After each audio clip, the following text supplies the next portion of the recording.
a weekly test of a NOAA radio warning device. During potentially dangerous weather situations, specially built receivers are automatically activated to warn of the impending hazard.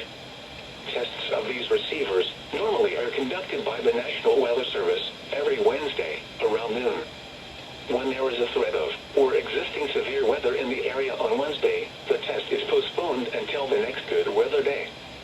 The warning alarm transmitted over this and other NOAA radio stations in southern Wisconsin will normally be activated for watches and warnings that affect the following Wisconsin counties: Richland, Vernon, Adams, Juneau, Marquette, Waushara, Winnebago, Calumet, Manitowoc, Sauk, Columbia, Green Lake, Fond du Lac, Sheboygan, Dodge, Washington, Ozaukee, Iowa, Dane, Jefferson, Waukesha, Milwaukee, Lafayette, Greene, Rock, Walworth, Racine, and Kenosha. And the following Illinois counties: Stevenson, Boone, Winnebago, McHenry, and Lake. And all adjacent coastal waters of Lake Michigan.